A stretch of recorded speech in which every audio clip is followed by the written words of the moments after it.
नमस्कार, आपके अपने डीएवी एजुकेशन में आपका स्वागत है। आज हम चर्चा करेंगे जो सीईटी का पेपर होना है उसमें राजस्थान जीके से जो महत्वपूर्ण प्रश्न है जो आरएसएसबी बोर्ड बार बार 2023 और 2024 में जो एग्ज़ाम हुए हैं उनमें रिपीट किए हैं और उन पेपरों के आधार पर कौन से प्रश्न महत्वपूर्ण हैं उन प्रश्नों के बारे में चर्चा करेंगे और इस वीडियो को शुरू से अंत तक जरूर देखें।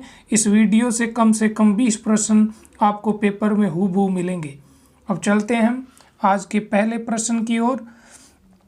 पहला प्रश्न, अरावली पर्वतमाला दक्षिण पश्चिम में राजस्थान के किस जिले से प्रारंभ होकर उत्तर पूर्व की ओर जाती है। यहाँ देखो, एक प्रश्न तो ये हो गया कि अरावली का विस्तार कहाँ से कहाँ तक है। तो अरावली का विस्तार ये है हमारा प्यारा सा राजस्थान। यहाँ से अरावली का प्रवेश होता है और इस तरीके से गुजरात से लेकर दिल्ली तक अरावली का विस्तार है। इस अरावली के विस्तार में हमें यही बात कह रहा है कि ये दिशा कौन सी हो गई, पश्चिम, और ये हो गई पूर्व, ये उत्तर और ये दक्षिण। अब ये बात दक्षिण पश्चिम से तो प्रवेश करती है अरावली और उत्तर पूर्व से निकलती है राजस्थान के अंदर से। तो एक प्रश्न तो ये हो गया। अब पूछा है कि अरावली दक्षिण पश्चिम में कहाँ से प्रवेश करती है। तो ये सर्वप्रथम प्रवेश करती है सिरोही से। कहाँ से करती है? सिरोही से। तो इसका उत्तर हो जाएगा अपना डी ऑप्शन, सिरोही। इसी तरीके से चलते हैं हम अगले प्रश्न की ओर। अगला प्रश्न क्या कह रहा है, राजस्थान के किस प्रदेश में वर्टी मृदा मिलती है। तो ये मृदा का वर्गीकरण है, उसके अनुसार ये पूछ रहा है कि वर्टिसोल्स मृदा कहाँ पाई जाती है। तो वर्टिसोल्स मृदा पाई जाती है हाड़ौती के पठार में। हाड़ौती जो क्षेत्र है राजस्थान का, ये जो क्षेत्र है यहाँ वाला, जिसे हम बोलते हैं हाड़ौती, और हाड़ौती में 4 जिले आते हैं, कोटा, बूंदी, बारां और झालावाड़। इन 4 जिलों में जो मृदा पाई जाती है उसको हम बोलते हैं वर्टिसोल्स। तो यानी वर्टी मृदा कहाँ पाई जाती है, इन जिलों का नाम देकर आ सकता है या फिर क्षेत्र विशेष का पूछता है तो हाड़ौती का पठार। तो इसका उत्तर हो जाएगा 1 नंबर, हाड़ौती का पठार। इसी तरीके से हम चलते हैं अगले प्रश्न की ओर। अगला प्रश्न, राजपूताना मध्य भारत सभा की स्थापना दिल्ली के चांदनी चौक स्थित किस पुस्तकालय में की गई। अब हमें क्या पूछ रहा है, देखो कि राजपूताना मध्य भारत सभा की स्थापना कब की गई, इसकी बात करते हैं कि स्थापना कब की गई। तो ये स्थापना की गई थी 1919 ईस्वी में। अब बात आती है कि ये कहाँ की गई थी। तो ये की गई थी दिल्ली के चांदनी चौक में। कहाँ की गई थी? दिल्ली के चांदनी चौक में। और यहीं पर क्या हुआ था, इनका प्रथम अधिवेशन हुआ था। प्रथम अधिवेशन यदि हमें पूछ लिया जाए तो वो भी कहाँ हुआ था, दिल्ली के चांदनी चौक में। इसी तरीके से अगर हम बात करें तो इस समय वहाँ पर क्या हो रहा था ऐसा, तो वहाँ पर दिल्ली में भारतीय राष्ट्रीय कांग्रेस की एक सभा थी और उसी में राजपूताना मध्य भारत की स्थापना की गई। क्यों? क्योंकि राजपूताना मध्य भारत सभा से जुड़े हुए लोग ही कांग्रेस के सदस्य थे। जैसे कि राजपूताना मध्य भारत सभा की स्थापना किन किन लोगों ने की, तो उनमें खास नाम आता है जमनालाल बजाज। जमनालाल बजाज। इसी में नाम आता है गणेश शंकर विद्यार्थी। जी हाँ, गणेश शंकर विद्यार्थी वही हैं जो प्रताप समाचार निकाला करते थे, जिन्होंने बिजोलिया किसान आंदोलन को पूरे भारत में चर्चित कर दिया था। वो समाचार पत्र था प्रताप और उसके संपादक थे गणेश शंकर विद्यार्थी, जो विजय सिंह पथिक के दोस्त हुआ करता थे। और वही राजपूताना मध्य भारत सभा में एक तीसरा नाम आता है विजय सिंह पथिक। तो ये महत्वपूर्ण नाम थे जिन्होंने राजपूताना मध्य भारत सभा की नींव रखी थी। 1919 में इन्होंने निर्माण किया था। तो ये है कहाँ पर, बात आती है कि चांदनी चौक के किस पुस्तकालय में की गई। तो ये था मारवाड़ी पुस्तकालय ऑप्शन बी अपना सही हो जाएगा। मारवाड़ी पुस्तकालय में दिल्ली के चांदनी चौक में राजपूताना मध्य भारत सभा की स्थापना की गई, 1919 में की गई और पहला अधिवेशन यहीं हुआ। और इसका मुख्यालय कहाँ रखा गया? बहुत इम्पोर्टेंट प्रश्न है कि मुख्यालय कहाँ रखा गया, तो मुख्यालय रखा गया अजमेर में, राजस्थान के अजमेर में इसका मुख्यालय रखा गया। अब बात आती है कि इसका दूसरा अधिवेशन कब हुआ? दूसरा अधिवेशन, तो बात करते हैं दूसरे अधिवेशन की। तो दूसरा अधिवेशन होता है 29 दिसंबर 1919 को, और ये होता कहाँ है? बात आती है ये होता है अमृतसर में। कहाँ होता है? अमृतसर में। और प्रश्न था राजपूताना मध्य भारत सभा की स्थापना दिल्ली के चांदनी चौक स्थित किस पुस्तकालय में हुई? तो ये मारवाड़ी पुस्तकालय में। और इससे संबंधित बहुत सी जानकारियाँ हमने बहुत से प्रश्नों को भी साथ में हल कर लिया है। चलते हैं अगले प्रश्न की ओर। अगला प्रश्न है कि बांकली बांध किस नदी पर स्थित है? तो बांकली बांध सूकड़ी नदी पर स्थित है। कौन सी नदी पर है? सूकड़ी नदी पर। और बांकली बांध है कहाँ पर? जालोर में। तो अपने प्रश्न है कि बांकली बांध किस नदी पर है? तो ये सूकड़ी नदी पर है और जालोर में। चलते हैं हम अगले प्रश्न की ओर। प्रसिद्ध चित्रकार साहिबदीन चित्रकला की किस शैली से संबंधित है? तो बात है कि साहिबदीन, एक है साहिब राम, एक जैसे ही दो नाम हैं, एक है साहिब राम और एक है साहिबदीन। तो साहिबदीन है ये तो मेवाड़ चित्रकला से है, साहिबदीन तो मेवाड़ चित्रकला से, और साहिब राम है ये जयपुर चित्रकला से संबंधित है। और ये दोनों एक जैसे नाम है, इसलिए ये बहुत सी परीक्षाओं में आप देख लेना, ऐसे के ऐसे हूबहू प्रश्न आपको देखने को मिल जाएंगे। चलते हैं हम अगले प्रश्न की ओर। रानी जी की बावड़ी अवस्थित है। तो रानी जी की बावड़ी कहाँ पर है? तो रानी जी की बावड़ी बूंदी में अवस्थित है। इसका उत्तर होगा बूंदी। चलते हैं हम अगले प्रश्न की ओर। सुरलिया एक आभूषण है जिसे कहाँ पर पहना जाता है? सुरलिया आभूषण महिलाओं द्वारा कान में पहना जाता है। इसका उत्तर हो जाएगा कान। तो सुरलिया आभूषण कहाँ पहना जाता है? कान में। अगले प्रश्न की ओर चलते हैं। शाहपुरा भीलवाड़ा में किस संप्रदाय की पीठ स्थित है? तो शाहपुरा भीलवाड़ा में इसका उत्तर है कि रामस्नेही संप्रदाय की प्रधान पीठ। अब रामस्नेही संप्रदाय की 4 पीठें हैं। कितनी पीठें हैं? 4। एक तो शाहपुरा, अब शाहपुरा खुद जिला बन गया है शाहपुरा में। एक है रेवासा में, रेवासा कहाँ है? नागौर में। एक है खेड़ापा, खेड़ापा, खेड़ापा कहाँ है? जोधपुर में। और एक है बीकानेर में। तो इसकी 4 पीठें हैं, शाहपुरा, रेवासा, खेड़ापा और बीकानेर। अगला प्रश्न है लोक देवता पाबूजी का जन्म कहाँ पर हुआ था? तो लोक देवता पाबूजी का जन्म हुआ था कोलूमंड, जोधपुर। इसका उत्तर हो जाएगा ए, कोलूमंड, जोधपुर, जिन्हें ऊंटों के देवता के नाम से भी जाना जाता है। अगला प्रश्न, राजस्थान में ईस्ट इंडिया कंपनी के साथ संधि करने वाला अंतिम राज्य कौन था? तो अंतिम रियासत जो थी वो थी सिरोही। अपना उत्तर हो जाएगा बी, सिरोही। जिसने अंतिम संधि कब की थी? 1823 में। अगर तारीख पूछी जाए तो 11 सितंबर 1823। चलते हैं हम अगले प्रश्न की ओर। राजस्थान में काले हिरणों व कुरंजा पक्षी के लिए प्रसिद्ध अभ्यारण्य कौन सा है? तो काले हिरण पूछे या कुरंजा पक्षी पूछे, ये पाए जाते हैं ताल छापर अभ्यारण्य में। और बात करते हैं ताल छापर अभ्यारण्य कहाँ है? तो ये है चूरू जिले में। चूरू जिला वही जहाँ चांदी के गोले दागे गए थे।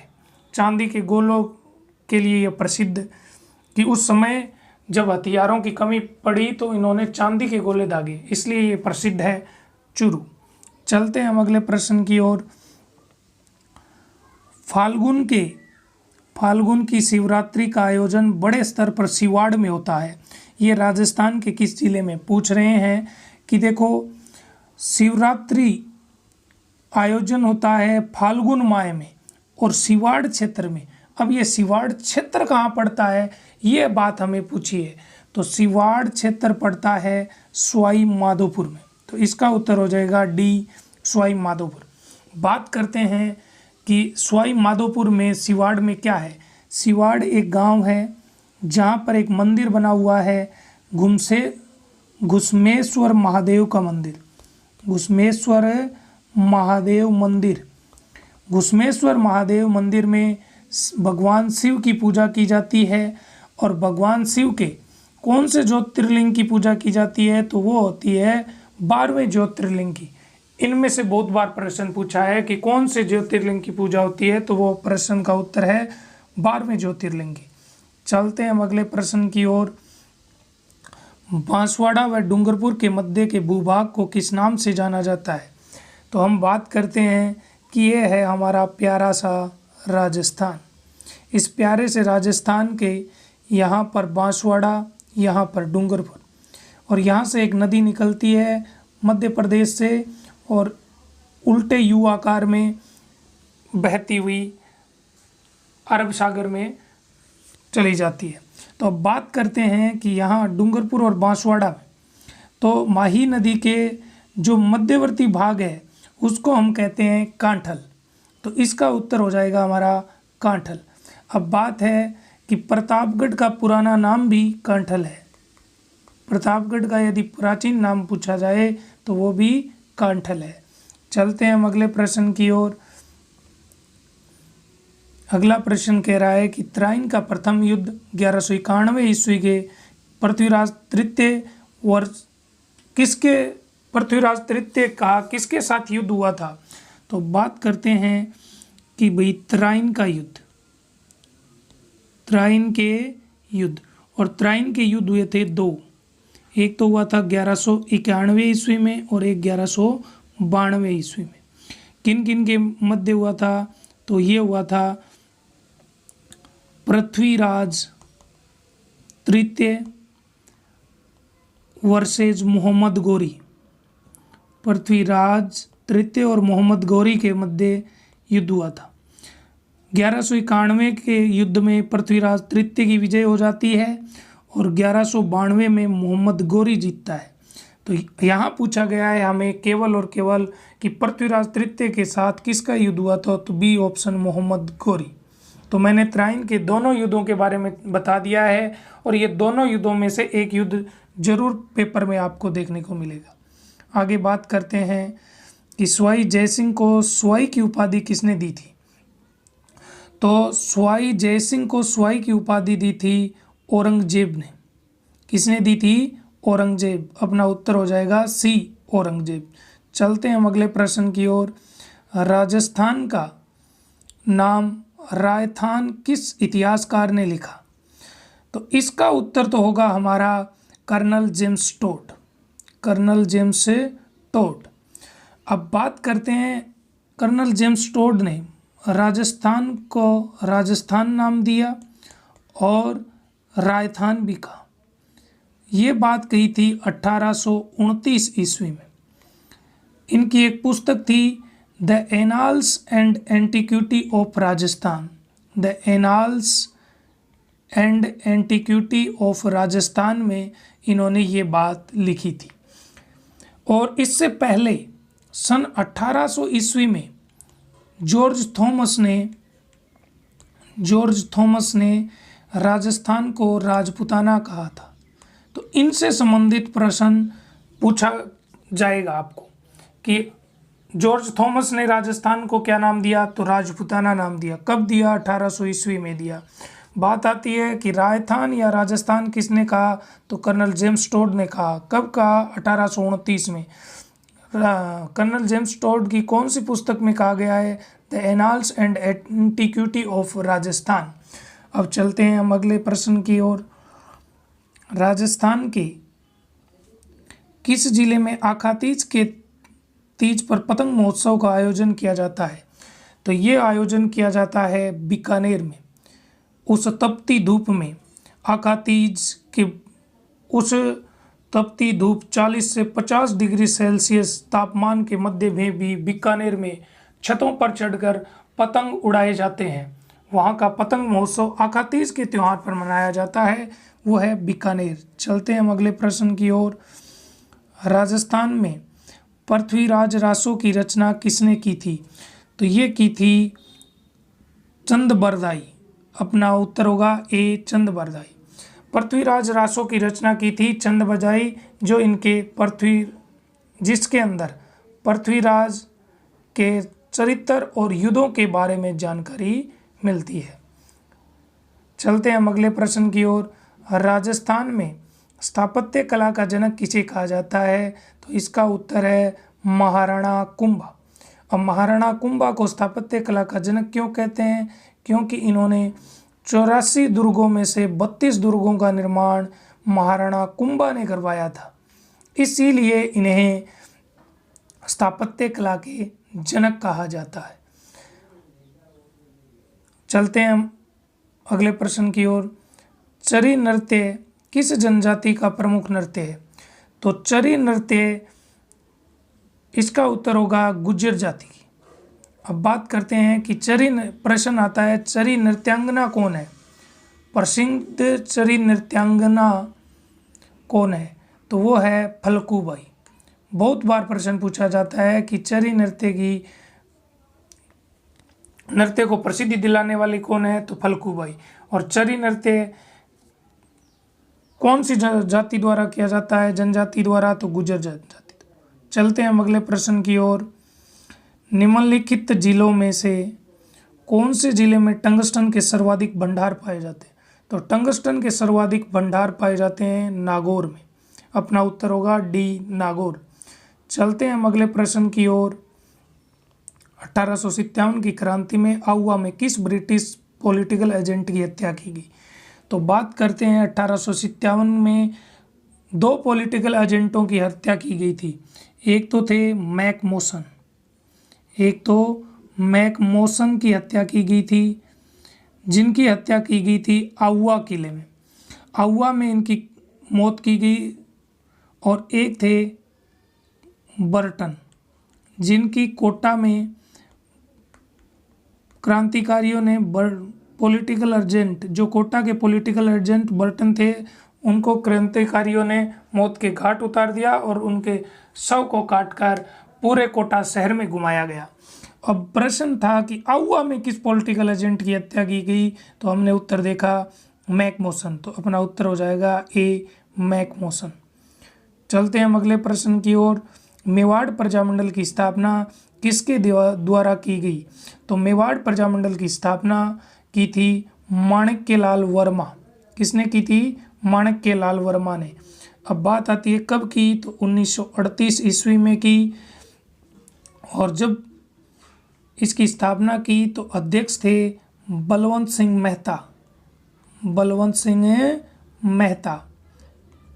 बहुत बार प्रश्न पूछा है कि मेवाड़ प्रजामंडल की के अध्यक्ष कौन थे?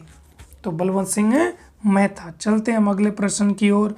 राजस्थान के कौन से प्रसिद्ध संत बीकानेर के कतरियासर से संबंधित हैं?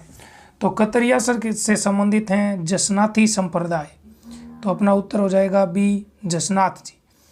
जसनाथी संप्रदाय के फाउंडर हैं जसनाथ जी। चलते हैं हम अगले प्रश्न की ओर। आज का अंतिम प्रश्न, किस राजपूत राजा को भूला बिसरा राजा भी कहा जाता है? तो इसका उत्तर है राव चंद्रसेन। राव चंद्रसेन को ही भूला बिसरा राजा कहते हैं। राव चंद्रसेन को ही प्रताप का अग्रगामी कहते हैं। ये भी बहुत साहसी राजा हुए थे राव चंद्रसेन, जिन्होंने प्रताप से भी बढ़कर युद्धों में जीत की थी। लेकिन इतिहासकारों ने इतिहास में इनका योगदान दिखाया नहीं गया, जिसके लिए इसे कहते हैं भूला बिसरा। यही प्रताप के अग्रगामी हैं, यही मारवाड़ के प्रताप हैं, मारवाड़ के प्रताप, जिनकी 1581 में मृत्यु हो गई थी। तो इस तरीके से हमने राजस्थान जीके के बहुत से महत्वपूर्ण प्रश्नों के बारे में चर्चाएं की हैं। अगर आपने अभी तक वीडियो को लाइक नहीं किया है तो लाइक ज़रूर कीजिएगा, सब्सक्राइब नहीं किया है तो सब्सक्राइब कीजिएगा, ताकि आगे भी आपको इसी तरीके से जानकारी मिलती रहे, आपकी तैयारी और बेहतरीन बनती रहे। धन्यवाद, मिलते हैं अगले वीडियो में।